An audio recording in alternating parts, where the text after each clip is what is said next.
मला महाराष्ट्रातील तमाम शेतकऱ्यांना एक महत्त्वाचा विषय आपल्या माध्यमातून सांगायचा आहे की लोकसभेचं अधिवेशन 1 डिसेंबरपासून चालू आहे आणि त्या अधिवेशनामध्ये 2 डिसेंबरला हा तारांकित प्रश्न त्या ठिकाणी उत्तराला आला होता. 35 नंबरचा प्रश्न होता आणि ह्याच्या मी महाराष्ट्रातल्या अतिवृष्टीमुळं जी पूर परिस्थिती निर्माण झाली होती आणि त्या पूर परिस्थितीमुळं शेतकऱ्याचं जे अतोनात नुकसान झालं होतं त्या अनुषंगानं केंद्र सरकारनं महाराष्ट्र राज्य सरकारला काय मदत केली असा त्या प्रश्नाचा आशय होता. आणि त्या प्रश्नाच्या उत्तरामध्ये NDRF हा विषय गृह मंत्रालयाकडे येतो, केंद्र सरकारकडं. आणि केंद्र सरकारनं जे लिखित उत्तर दिलंय श्री गृहराज्यमंत्री नित्यानंद रायजींचं हे उत्तर आहे 2 डिसेंबरचं. आणि त्या उत्तरामध्ये मी फक्त एक पॅराग्राफ तुम्हाला वाचून दाखवतो. हा तो पॅराग्राफ आहे हायलाईट केलेला.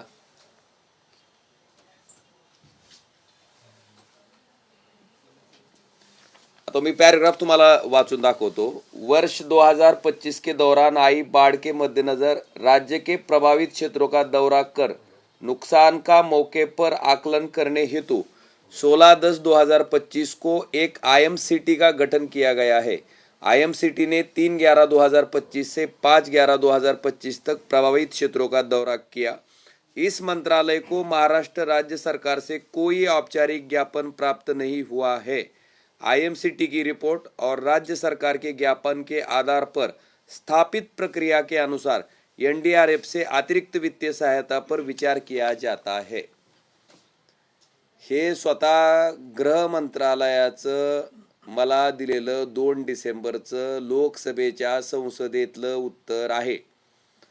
याच्यानंतर शिवराज सिंग चौहान जे कृषी मंत्री आहेत त्यांनी सुद्धा लोकसभेच्या कामकाजाच्या दरम्यान काही खासदारांनी जेव्हा महाराष्ट्रातल्या सरकारचं आपल्याकडं मदतीच्या बाबतीतलं काही प्रस्ताव आलाय का हा प्रश्न उपस्थित केल्याच्या नंतर त्यांनी सुद्धा सांगितलं की असा कुठला प्रस्ताव आमच्याकडे आलेला नाही.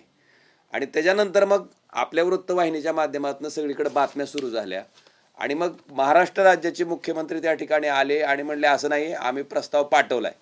आणि त्याच्यानंतर कृषी मंत्र्यांनी परत म्हणजे मग ते नेमकं मुख्यमंत्र्यांना वाचवायला जात होते का काय मला माहीत नाही, पण त्यांनी परत सांगितले की नाही आम्हाला प्रस्ताव मिळाला आहे. प्रस्ताव मिळाला जर असता तर मग खासदाराला लोकसभेत संसदेत मग ह्या संसदेच्या प्रश्न उत्तराला संसदेच्या कामकाजाला काय अर्थ आहे का नाही?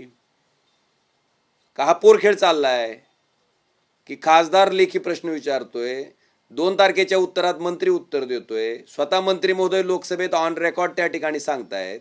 मग ह्या सांगण्याला काय अर्थ आहे का नाही? मला वाटतं हे अतिशय दुर्दैवी आहे. देशातलं सर्वोच्च सभागृह आहे, आपण लोकशाहीच्या बाबतीत त्याला मंदिर मानतो आणि अशा परिस्थितीमध्ये आम्ही खासदार म्हणून आमचं काही वैयक्तिक प्रश्न नाहीत, ज्या भागाचं मी प्रतिनिधित्व करतोय त्या भागातल्या लोकांच्या व्यथा त्यांचा आवाज बनून मला इथं बोलायचं आहे. आणि त्याच अनुषंगानं मी हा प्रश्न मांडल्याच्या नंतर मंत्री लेखी उत्तर देतोय आणि आज मी तेच शून्य प्रहराच्या माध्यमातून लोकसभेत उपस्थित केलं की बाबा अशा पद्धतीनं जर तुम्ही रेकॉर्डवर आम्हाला सांगताय की प्रस्ताव मिळाला नाही आणि परत जाऊन प्रेसला तुम्ही सांगताय की नाही आमच्याकडे प्रस्ताव आलाय, मग नेमकं खरं कोण? मला वाटतंय अशा पद्धतीनं संसदेच्या जे लोकसभेचे सदस्य आहेत त्यांच्या प्रश्नाला खोटं उत्तर देणं, खोटी माहिती देणं हे विशेष अधिकारामध्ये येतं खासदाराच्या. आणि मी निश्चितपणे विशेष अधिकार वापरून, कारण लोकांच्या बाबतीत लोकांच्या जीवन मरणाचा प्रश्न आहे, लोकांच्या मदतीचा प्रश्न आहे. आज तुम्हाला मी धाराशिव जिल्ह्याची परिस्थिती सांगू इच्छितो की आज तारखेला धाराशिव जिल्ह्यातल्या अजून 350 कोटी रुपये तिथल्या जे शेतकरी ह्याच्या पूर परिस्थितीमुळं ह्या नुकसानीत सापडलेत त्यांचे अजून 350 कोटी रुपये मिळणं बाकी आहे. मला वाटतंय महाराष्ट्र सरकारच्या तिजोरीत खडखडाट असताना, आज महाराष्ट्र राज्याच्या डोक्यावर 10 लाख कोटीचं कर्ज असताना केंद्राकडे जर राज्य सरकार त्या ठिकाणी प्रस्ताव पाठवत नसेल आणि इतकं जर अक्षम्य दुर्लक्ष राज्य सरकारकडनं होत असेल तर मला वाटतं हे दुर्दैवी आहे. काही असो, पण अशा पद्धतीनं एखादी सरकारी यंत्रणा त्या ठिकाणी केवळ राज्यातल्या त्यांच्या सरकारला त्या ठिकाणी संरक्षण देण्यासाठी मग बरे संसदीय कामकाजाचे काही का वाबाडे निघाना, त्याचं काही फिकीर पडलेली नाही. अशा पद्धतीने जर कुणाला प्रोटेक्ट करत असेल तर ते अतिशय दुर्दैवी आहे. आणि मी खासदार म्हणून लोकसभा अध्यक्षाकडं याच्या संदर्भात दाद मागणार, न्याय मागणार आहे. आणि आज मी तोच प्रश्न उपस्थित केला की आमच्या अधिकाराचं संरक्षण अध्यक्षांनी करावं, कारण आम्ही लोकांचे प्रश्न त्या ठिकाणी उपस्थित करतो. आणि मंत्री जर खोटं उत्तर देत असतील, मंत्री जर रेकॉर्डवर खोटं सांगत असतील तर ते दुर्दैवी आहे. आणि मी एवढंच विचारलं की खरंच राज्य सरकारचा प्रस्ताव केंद्राला प्राप्त झालाय का, त्याचा सुद्धा खुलासा त्या ठिकाणी लोकसभेच्या कामकाजात सन्माननीय मंत्री महोदयांनी करावं, ही माझी नम्र विनंती त्या ठिकाणी केंद्र सरकारला आहे. कारण शेतकऱ्याच्या भावनेशी खेळणं, त्यांना जी मदत दिली जाणार आहे त्याच्या बाबतीत आपलं झालेलं दुर्लक्ष, ठीक आहे झालं असेल तर कबूल करा आणि प्रस्ताव पाठवा ना, पण त्याची पाठराखण करणं मला वाटतंय कुठंही त्या ठिकाणी गौरवास्पद नाही. ते महाराष्ट्राच्या अस्मितेला लांछन लावणार आहे. हक्कभंग आणणार आहात तुम्ही? निश्चित निश्चित निश्चित. मी कारण तुम्ही लोकसभेमध्ये मंत्र्यांनी मला लिखित उत्तर दिलंय, त्या उत्तरात मी तुम्हाला वाचून दाखवलंय. मग 2 तारखेपर्यंत जर मंत्र्याकडं तो प्रस्ताव आला असता तर मग असं खोटं का बोलले असते? माझ्या माहितीप्रमाणे मी आज जेवढे प्रश्न उत्तरं झाली लोकसभेत, आता माझं हे 6वं वर्ष आहे, आजपर्यंत कुठल्या मंत्र्यानं अशा पद्धतीनं रेकॉर्डवर खोटं उत्तर दिलेलं तर मला आजपर्यंत मी बघितलेलं नाही. पण केवळ राज्यातलं सरकार आपलं आहे आणि मग त्यांच्या सांगण्याहून काही उत्तर बदललं की प्रेसला दिलं गेलं का? मला वाटतं ह्याची पण त्या ठिकाणी चौकशी झाली पाहिजे. आणि ह्या सगळ्या राजकारणाच्या पलीकडं आपण शेतकऱ्याचं देणं लागतोय, तो अडचणीत आहे, तो आत्महत्या करतोय, त्याची परिस्थिती अतिशय प्रतिकूल आहे, अशा वाईट परिस्थिती असणाऱ्या शेतकऱ्याला दिलासा देणं राज्य सरकार म्हणून आपली जबाबदारी आहे. आणि कायम सांगतात ते आमचं डबल इंजिनचं सरकार आहे, डबल इंजिनचं सरकार आहे. मग त्या डबल इंजिनच्या सरकारचा उपयोग काय महाराष्ट्राला?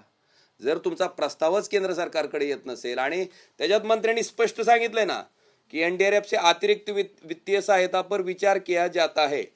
कधी? राज्याचा प्रस्ताव आल्याच्या नंतर. तो प्रस्तावच आला नसेल तर मग हे विचार कुठून करणार आहेत? मला वाटतं ही वस्तुस्थिती आहे त्याच्या पाठीमागचा. हा, पण माझ्या भागातल्या शेतकऱ्याचा मी प्रतिनिधी म्हणून, एक शेतकऱ्याचं लेकरू म्हणून, त्यांचा आवाज बनून निश्चितपणे सरकारला आम्ही सळो की पळो केल्याशिवाय सोडणार नाही. आणि डबल इंजिनचा काय अतिरिक्त फायदा महाराष्ट्राला मिळाला आहे ह्याच्या बाबतीत सुद्धा मुख्यमंत्र्यांनीही खुलासा करावा आणि केंद्र सरकारनेही सांगावं. निश्चितपणे हे भावनाशी खेळण्यासारखंच आहे ना. मला काय म्हणायचंय, आता स्थानिक स्वराज्य संस्थेच्या निवडणुका होत्या, मी बघितलं तुमच्याच वृत्तवाहिनीच्या माध्यमातून मुख्यमंत्री फोनवरनं सभा घेत आहेत, उपमुख्यमंत्री हेलिकॉप्टरमधनं पळत पळत जाऊन दोन्ही सभा घेत आहेत. चांगली गोष्ट आहे. लोकशाहीमध्ये आपल्या विचाराचं त्या ठिकाणी स्थानिक स्वराज्य संस्थांमध्ये सरकार आणण्यासाठी जर महाराष्ट्राचं शीर्ष नेतृत्व एवढं कष्ट घेत असेल तर त्याच्याबद्दल माझं काय म्हणणं नाही. पण त्याच्याबरोबरच आपली जबाबदारी आहे.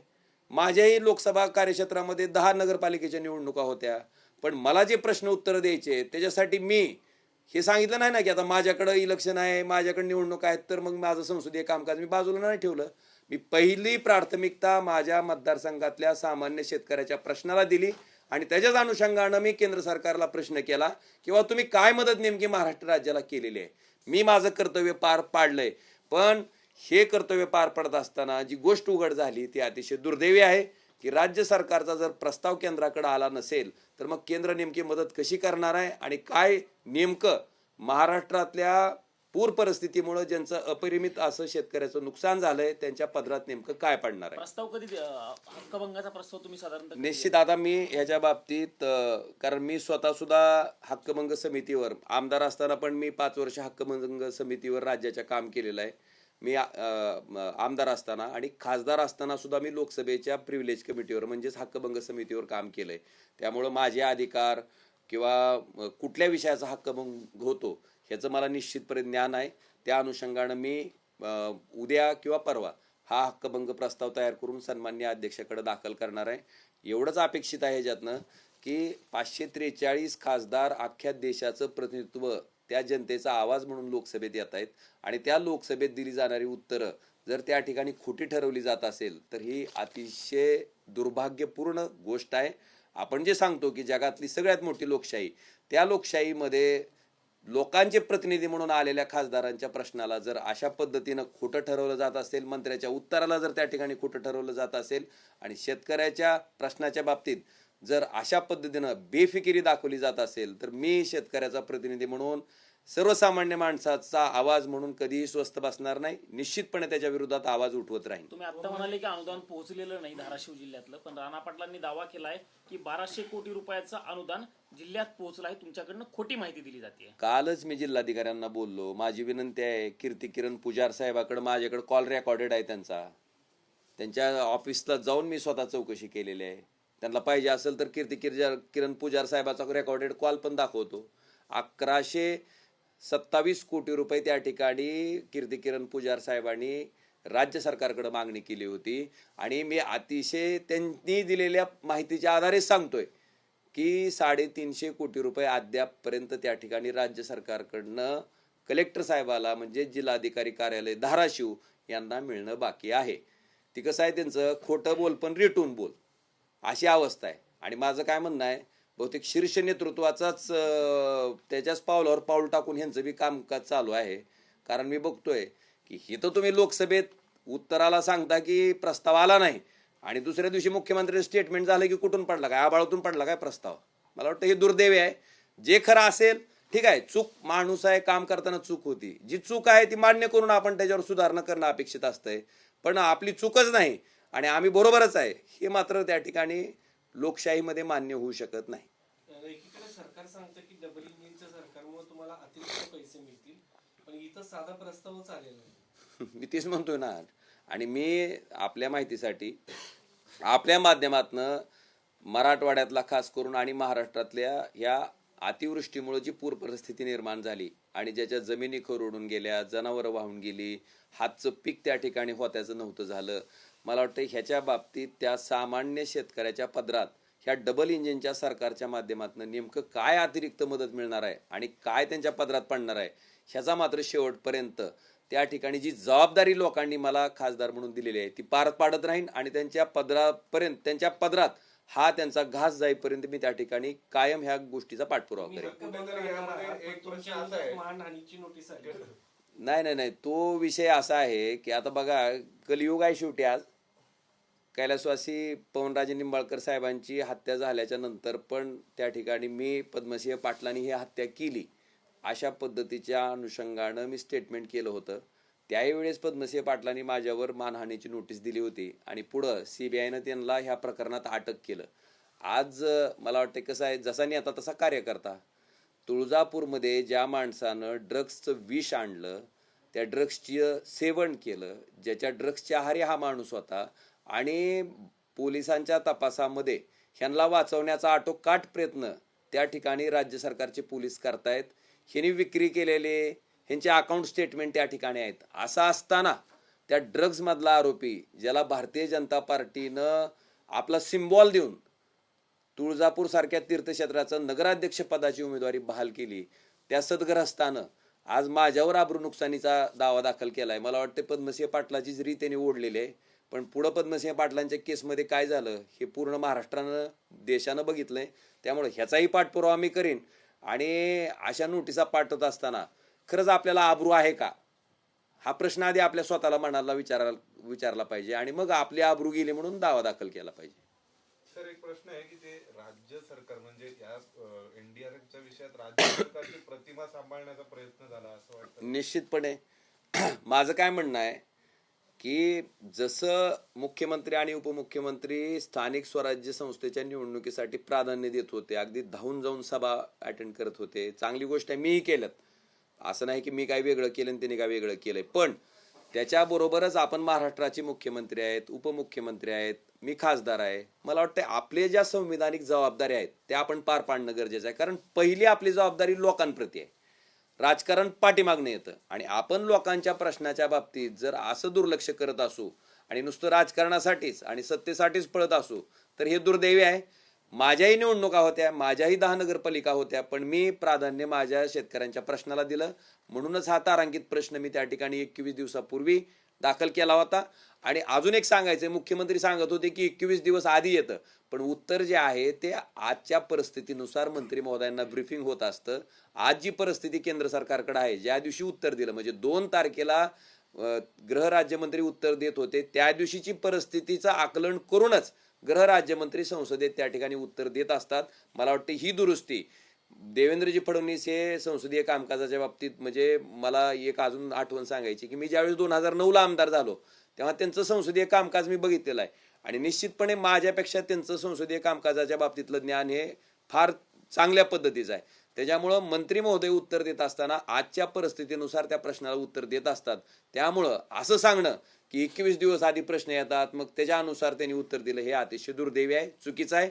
फक्त राज्य सरकारच्या गोष्टीवर पांघरून घालण्यासाठी देशाचे कृषी मंत्री जर महाराष्ट्रातल्या शेतकऱ्याशी खोटं बोलत असतील तर ते दुर्दैवी आहे. सर तुम्ही 2 दिवस वेळ का घेताय हक्कभंग दाखल करायला, लवकर का नाही? हो, त्याला तयार करावं लागेल ना. कसं आहे, हक्कभंग तयार करत असताना ज्या ज्या गोष्टीचं चुकीचं झालंय किंवा हक्कभंग कसा होतो हे पूर्ण ड्राफ्ट करून पहिल्यांदा मला लोकसभा अध्यक्षांची परवानगी घ्यावी लागते आणि लोकसभेच्या अध्यक्षांनी परवानगी दिल्याच्या नंतरच तो हक्कभंग त्या ठिकाणी मांडण्याची मुभा लोकसभेचे अध्यक्ष संसदेमध्ये देत असतात. त्यामुळे ह्या गोष्टीला एखादा दुसरा दिवस तर जात असतो. मीही घिसडघाईत आपलं तुम्ही मागितलं की लगेच मी उद्या असं माझा स्वभाव नाही. ह्या संसदीय प्रक्रियेला किती वेळ लागतो, त्याच्यासाठी काय काय आवश्यक आहे ह्याचं मलाही स्वतःला ज्ञान आहे. त्यामुळं फक्त एखादा दिवस लागेल.